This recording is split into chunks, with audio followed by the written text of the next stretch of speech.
Hey everyone, Mr. Happy here, and welcome to Mondays with Mr. Happy, aka Mr. Happy Mondays, a weekly Q&A show where you ask me questions and I answer them.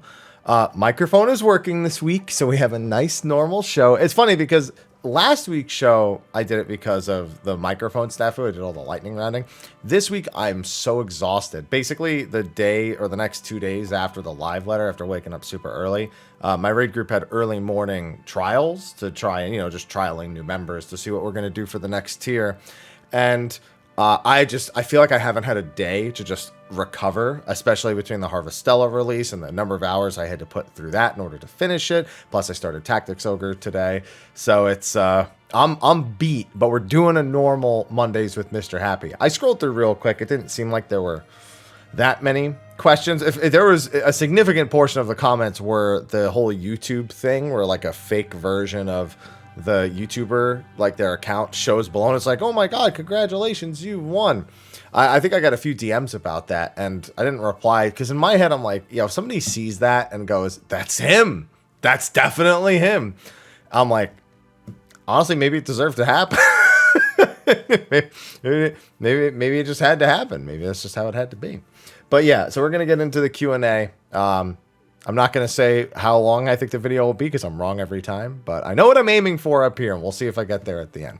Anyway, before we get started with that, thank you to our sponsors over on Patreon for supporting. Pulling up the list because I think we did have a new patron. We actually had a couple of new ones. Yeah, I'm always surprised whenever it says I have a new patron because I really don't do anything with that.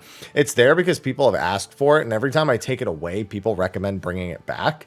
And I'm just like, I also had somebody recommend me turning on the thank you button on YouTube. I mean, I guess I can. YouTube's always, to me, kind of just been I make content on it because I want to, and it's like a reliable source of income to supplement like Twitch sponsors, all that. And so, but I mean, I guess, yeah, if you can have an option on, I guess nowadays the idea is to have the option on. But yeah, I mean, I guess, but it's still, I'm not looking to it anymore. And just like with the Patreon, I close the names without thanking the people. Thank you, Ryan and Ayana, both for becoming new patrons. Appreciate both of you. And of course, to everyone else on that list as well. And then, of course, we have our other sponsor links under the stream. HelloFresh, we have a 65% off and first box free shipping deal going on right now. Steel Series, always the 12%. Advanced GG. I'm actually going to be getting a starter kit for Advanced GG. I'll probably make a social post about it or something as well. It's like a quick Mr. Happy starter kit for that. And they've been really great to work with. I've been really happy with Advanced GG, the product and the company as a whole. So that's been a nice addition to everything that we've already been doing. With that though, let's see how long the questions actually end up taking. And again, I'm keeping the prediction up here. I'm not going to say it's going to be a short one. I'm just going to say we'll see. But let's get to it. This is the first one. It's kind of a short question. Hello there, Mr. Happy. I have a short question. Do you do pentamelding for your gear when the raids come out, or do you do normal melding? I am of the opinion that if you are doing hardcore day one, 12 plus hour prog, like you claim that you're doing hardcore prog, if you are not pentamelding, you are actively griefing. At the very least, you should be attempting to pentameld. But I mean, that means like maybe you have a few pieces that end up 4 out of 5, and yeah, but anyone I know who's doing it seriously is pentamelding. If you are not on that extreme, it's not necessary. I would say that if you are doing day one, the courtesy thing to do with crafted gear is to do the first overmeld, which is at least the highest grade materia, so it's the biggest stat gain over the remaining few slots, which are really just, there's so many of those remaining slots that they just add up a lot. But yeah, if you're not doing hardcore prog, you don't have to, but if you are and you don't, it's like not having food or pots and saying you're doing a hardcore prog. It's like, you're not taking it seriously, then it's not hardcore. So yeah, I do pentamelding every single tier. There's a new set of gear. Next one, hashtag Mr. Happy Mondays. Hi, hip haps, hippity hop pop hip. You didn't say that part. I threw that in. Hope you and your family are well. Thank you. I hope you and yours are doing well also. Long-time watcher, first-time asker. Welcome. Have a bit of a history question. Okay, I'm not great at history, but I'll do my best. Originally, when I tried to get into the game in 2015, took me 4 more tries in a pandemic to get out of the starting city. I'm sure you're not the only one. I found myself really put off by the TP system at the time. My question is, why did they finally take it out? What was the community's response? It was leading to a lot of balance issues that were separate from the actual job designs, and it was just another element they had to balance around entirely. It also made the sprint button kind of a caster-only button, and they couldn't really balance the game around players having sprint because the idea is only half the players would really have access to it because only casters could really spare the TP to use it. So then you also had newer players who were sprinting and losing all of their TP or fat fingering sprint, and then they were just screwed for the entire fight. It was leading to a lot of individual issues, so that's why it eventually got removed. It made the balance a lot easier. It made AoE in the game a lot smoother, and it's been one of the more positive, I guess, drastic changes that they've made. You might hear the occasional Heavensward head think like, oh man, I used to love being responsible for giving gold to players as ninja. Everybody loved me for it. Or the bard who's like, Army's Payon had so much more utility in the game when we had TP. Or the Astro card that gave TP. It was so nice to pull it. Don't listen to anyone who says that. Don't listen to any of them, please. Hashtag Mondays with Mr. Happy. Hey, wow, that's only 4 hours ago. You're lucky I took a break. I was going to do this in the morning, so you almost didn't get in. Hey, Abs, you doing all right? I'm doing all right. You doing all right? I'm doing all right. Hope last week treated you well, and this week even better.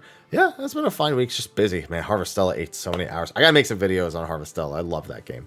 Never played Final Fantasy Tactics or Tactics Ogre, and I'm interested in starting one. Which game did you find better in general? So I'm playing through Tactics Ogre right now. My initial impressions of Tactics Ogre is if you've never played an SRPG, which is the genre Tactics Ogre would fall into, that it's an awesome jumping in point. There are so few rules. There's a lot of text to explain because most of the things you need to know are kind of under the hood of the characters, you know, like the rock, paper, scissors of which units are good against what, and, you know, the resistances and the traditional RPG elements, I suppose. But the actual amount of actions that you have for any given character it's not too difficult to keep track of. It's a quick pickup and it's easier to learn. I guess another more recent example is Triangle Strategy. That would be a game that, while you could hop into the genre with it, it definitely feels geared more towards people who already have experience with the genre. Tactics Ogre seems like the simple makes for a good game. And it makes it a great hopping in point. It makes it a good return point at any time in case you want to go back and play it. And that's just on about 4 to 5 hours of experience with the game at this point. So it's really impressive that it manages to, I guess, impress that onto me in such a short period of time. But I have plenty of experience with these style of games, so I've played through the upper echelons of difficulty on some of them, and it can be brutal. Bonus question: do you see the DMC series continuing without the Sparta legacy? Seems like a sin leaving the legacy and the brothers behind, but Nero's a great character. It would be a shame to not see him. No, I think they'll always. I don't think Devil May Cry can ever escape the Sons of Sparta, and I don't think they ever will try. They may have them absent at times, and I think that that's okay. I think we can definitely build on characters that are Nero and or tangential. I know that a lot of us were disappointed that Trish and Lady didn't end up getting some form of additions in Devil May Cry 5, and I'm still hoping for that. But no matter what, it's going to be a very long time before we find out. I don't think they're going to give that franchise to anyone except Itsuno, who's currently working on Dragon's Dogma 2. And given how much respect Itsuno has paid to the franchise since he was given the standalone responsibility of Devil May Cry 3, I think it would be crazy to give it to anyone else. And I think also the results of DMC Devil May Cry, well, the sales were okay. I think the reception, the general perception of the game speaks for itself. So it's even if they can, it's going to be such a long time before we see another proper Devil May Cry game. Hashtag Mr. Happy Mondays. Yo, Happy, hope you're doing all right. I'm doing all right. You doing all right? I'm doing all right. What were your favorite versions of each jobs through the expansions? What do you think? Oh, man, for every job? I can't do every job in this question. We'll be here all day. Also, what do you think if Final Fantasy XIV had a legacy mode for jobs you play a previous... No, don't do that. You can't reasonably balance a game around 5 different versions of every job. Like, you mean, you can do specs and trees, but that comes with its own version of problems. But actively having 5, sometimes there are 5 different designs: 2.0, 3.0, 4.0, 5.0, 6.0. Sometimes some jobs have changed pretty much every time. That's not feasible, not reasonable, I'm not gonna lie, not even wanted. Not to mention that then if somebody prefers playing a version of the job that is from an old expansion, but that version of the job is balanced worse than the versions from another one, then yeah, this is one of those things where the freedom of it sounds really cool, but the execution in an MMO style game is a disaster waiting to happen. So there's no way I could possibly give you my favorite version of all of the jobs. Obviously, 19 jobs isn't really true because, you know, like Reaper and Sage only have one version. Gunbreaker and Dancer only have two. It's based on expansion. That being said, some standout ones are Heaven's Ward Machinist, which I really, really enjoyed. I'd say Stormblood Bard is another really, really solid example when they had first reworked it.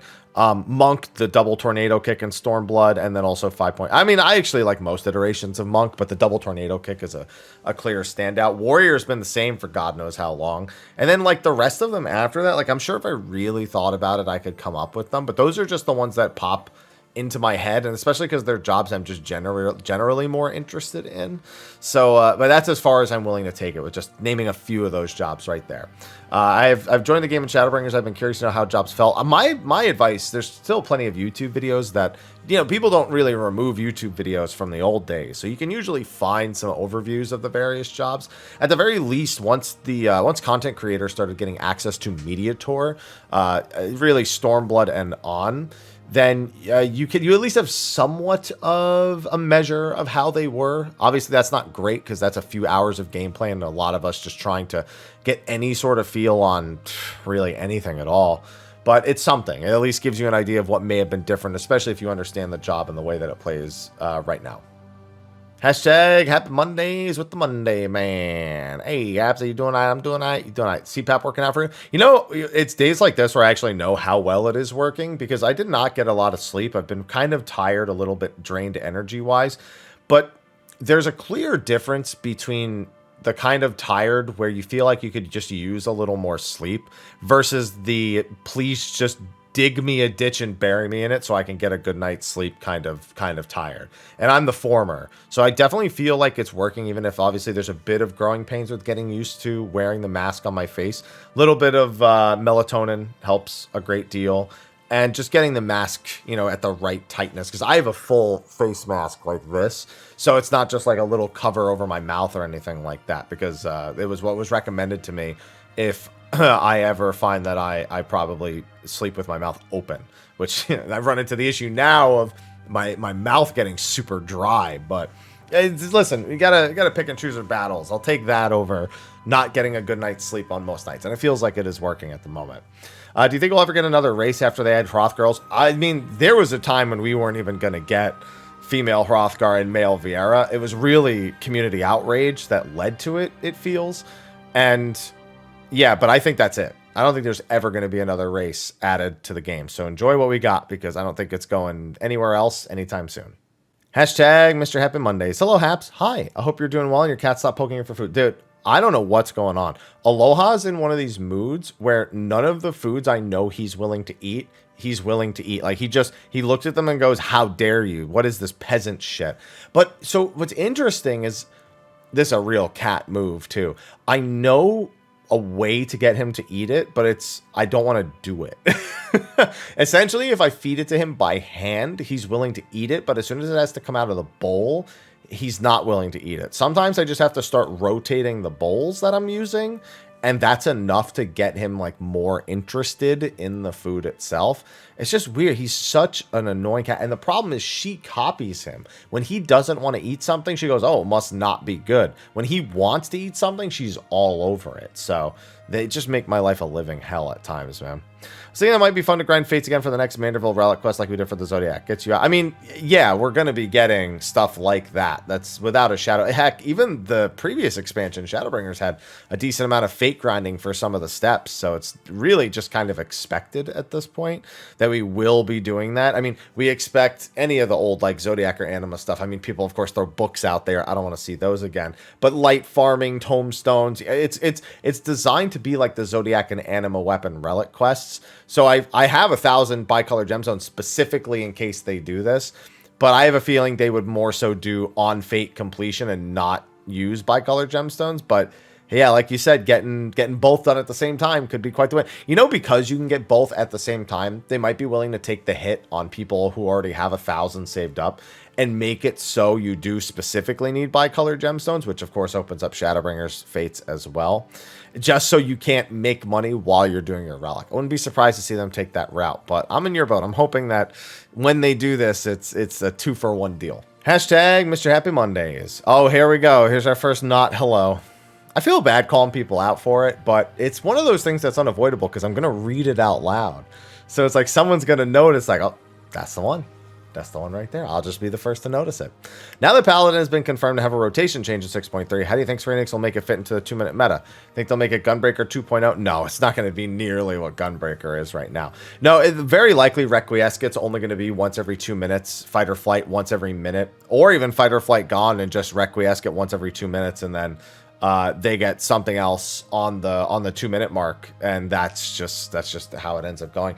I don't know. I think they could go that route. It's either going to be something closer to like Paladin Warrior, because I think that's their easiest direction to go with tanks, or just making it so that the spell phase is only once every 2 minutes. But all it really means to be kind of inundated into the 2-minute meta is that your abilities are given very clear windows of activation that are not so rigid, because Paladin moves through its rotation the way it does because it has to, not because it's 2 minutes, you know, when it's 1 minute are up, it's there, and it's 2 minutes are up, it's there. It literally has no choice but to move through its combo at pretty much the exact same rate and the exact same order every single time. Then there's no room for flexibility. There's no way to fix anything. There's any sort of error or mistake or even adjustment you think of making just absolutely destroys the job. The big thing is, I think Goring Blade's going away.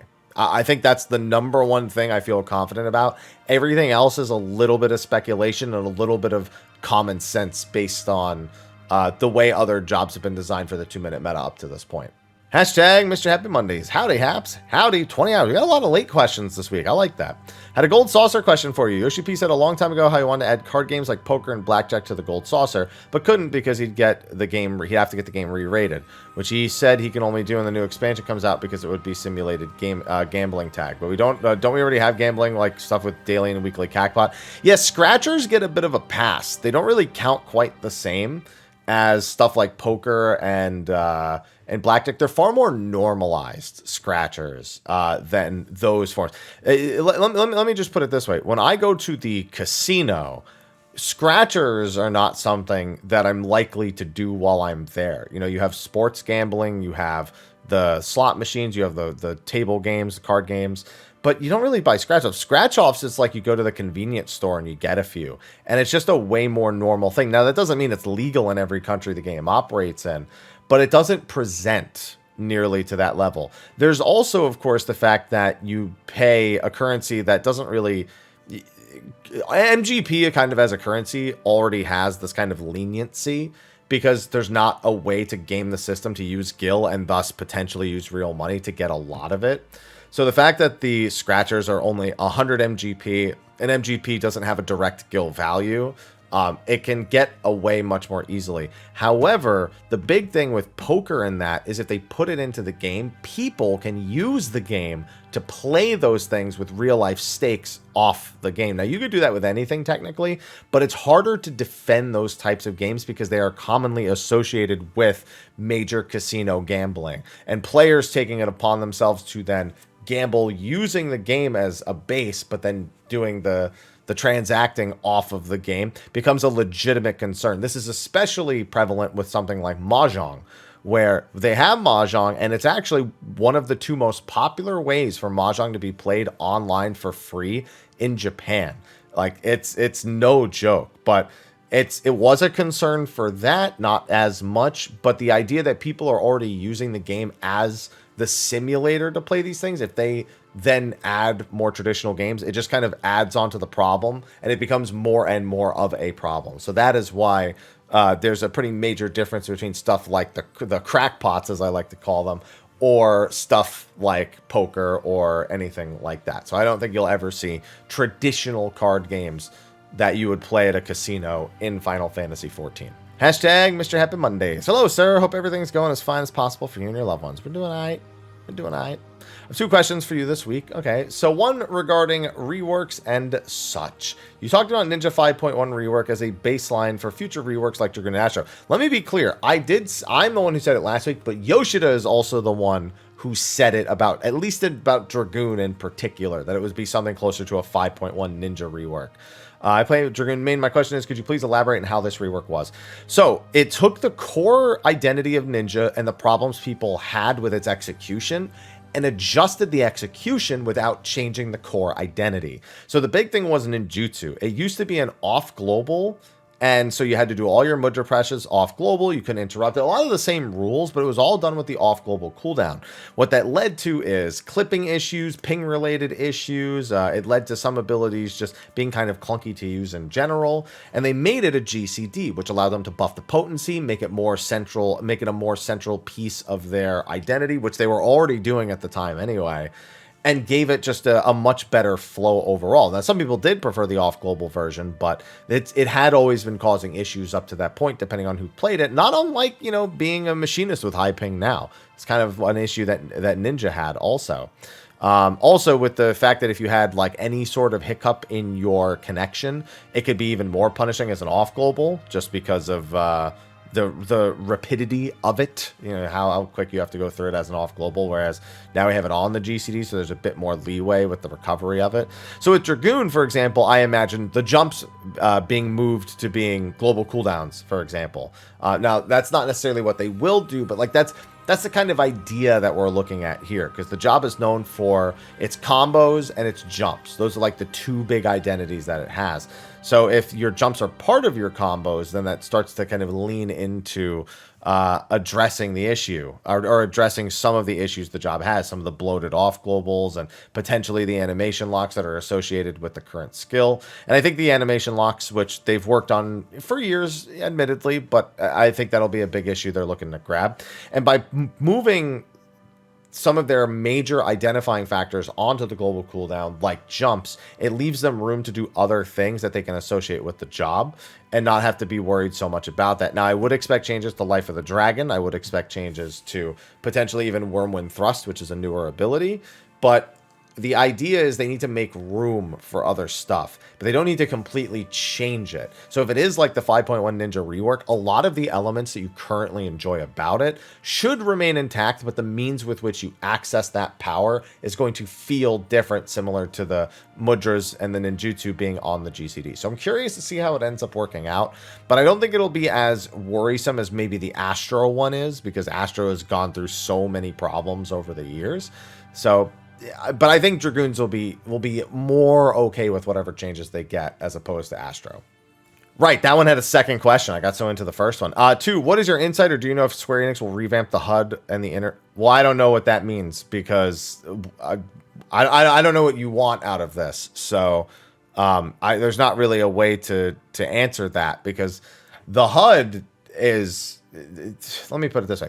The amount of menus there are is really the biggest problem with the HUD, but the clarity and customizability of it is not. So I guess it depends on what you are looking for in particular, because there are too many things about the HUD or interface that there's no way to predict any sort of revamp or change, especially when it's as positively functional as it is right now.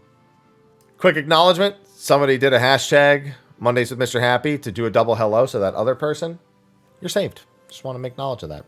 Hashtag Mr. Happy Mondays. Hey, you haps. Hello. What do you think our chances are of, largely crossed out stuff regarding Blue Mage, a significant number of additional carnival stages after only getting 5 and then 1 in the previous updates? I don't think you'll ever see more than 5, in all honesty. So I'm going to say no. I don't think there is a significant chance of significant numbers of new carnival stages being added. I'd love to be wrong, but I would refuse to be confident in something like that. Completely unrelated bonus question. If you've got time, any conventional IRL games you enjoy? I like casino games. You know, it's going back to the other question. I actually am a slot machine fan. I am a card game fan, you know, blackjack, poker. But do I ever go out of my way to really play them? No, not really. You know, I'm so into what I do for a living, and I just don't often make time for those things. So that's all there is to it. All right, there's a hashtag over this, I swear. Hashtag Mr. Happy Mondays, lollyho. Hello, hello. First time writing a question. Welcome. I recognize the name, but, you know, yeah, I got you. Anticipation of FanFest, I've read online that the previous one where they sent pre-sale emails to people with active accounts. I was wondering if you could help me relieve a concern. I live in the US, but have an EU data center character. Should I expect a pre-sale email for NA FanFest? Should I make an alt? So... if they decide to do this, which I think they probably will, it's going to be based on the region you purchased the game. They don't give a shit about your character. They care about the region your account was made and what version of the game you initially purchased. So if you purchased the North American one, then that's going to be the email that you get. But I don't remember even what their resolution was for cross-regional ticket sales, because there's definitely people who did it or at least tried to do it. But I don't remember if there were any hoops they had to jump through, or if them being subscribers still paved the way for them to get tickets. I don't remember that. But if you live in NA and you made an NA account, that is the region you would get it in, regardless of whether or not your character is on AEU Data Center. So you shouldn't have anything to worry about. Hashtag Mr. Happy Mondays. Off the wall. Oh, we've got another not hello. The double hello person, I'm going to assume one of those hellos was for you. So this person, that's it. They showed up too late. They just don't get to claim. They just don't get to claim it. Off the wall idea I've been chewing on. Okay, idea questions are not always super great, just because what do you think of this is not always a great format, but let's see. There's been a lot of talk about the 2-minute buff window, its effect on job design, balance, fight design. So instead of just stepping back to the design, why not remove? No. So here's the thing. You never want to default to just get rid of it as an answer. It needs to be the last resort, because you take a lot away from the game when you take away individual gameplay elements. We have seen it over the years, the means through which people react to when elements of their job are removed, when cleric stance was removed, when tank stance dancing was largely removed, when enmity management was removed, and all sorts of things like that. They lean towards a way that should theoretically be better for players that are of a lower skill or closer to the skill floor, but they ultimately do nothing but upset the upper tier of groups, because the people who are playing at that level that they almost seem to be making changes like that for, often don't get better at the game or don't perform any better because of those changes, because they just don't care. It's just not in their interest, or they don't understand why, or there's no conscious effort to be better or care to be better, and that basically undoes the whole thing. So by doing this, you don't make those players any better, and you make the top players upset, and so in other words, nobody wins. So that's why this idea is already not a good one. It doesn't in any way, and also removes a lot of individual aspects of those things that people can identify with those jobs, and means of playing around those jobs or your specific comp, which does indeed break up the monotony of some of the jobs during certain encounters especially. So no, that's not a good idea. You know, kudos for trying something new, but that ain't it, Chief. That ain't it. Hashtag Mr. Happy Mondays. Hey, Happy. Hello. Should we be expecting Island Sanctuaries relic step? No. Relics are largely used to get people to go back into old content and to grind it out, not to go into their island and just solo grind cowries and get some every day. Now, that's not to say that we won't see a means with which, like, doing something brand new, like Island Sanctuary variant or Deep Dungeon. There may be methods to advance the relic by doing those things. Great example with Eureka Orthros, the new deep dungeon. It's going to give tomes, and tomes are almost always useful for relics. So realistically, if somebody is working on, trying to solo through Eureka Orthros, and, but at the same time they want to work on their relics, they are kind of already doing that. Another example is light farming. Now, light farming is a little different because some activities do not use your gear necessarily. Like, I think Palace of the Dead and Heaven on High don't actually use your weapon in the weapon slot, because your character equipment doesn't really matter in those places, so you can't earn light if there were to be a light step, for example. But there's a whole bunch of little things for it, but for something more specific like Island Sanctuary, incredibly unlikely. But almost all the content for relic weapons is casual content. There's never difficult content in it, but also they're not going to funnel steps into stuff that is brand new, because that's just not how these style of relic advancements work. This one didn't have a hashtag, but I saw the hello and I figured it was probably a question. Hi, Haps. I don't know if my opinion is the majority, but I thought I'd mention I listen to Mondays like a podcast, hardly look at the screen, and even when I do, I don't really... Oh, so it's not really a question. It's more like a comment. I wouldn't mind it lightning rounded most, if not all, your questions. Yeah, but then it takes away a little bit of I'm not going to say community building, the community aspect of actually reading the question. which does help people kind of narrow down on what the topic is versus me rambling off a few words and then going into an answer and it kind of you having to do it in reverse. Like, wait, what was the actual question? I can't really figure it out. I don't really know.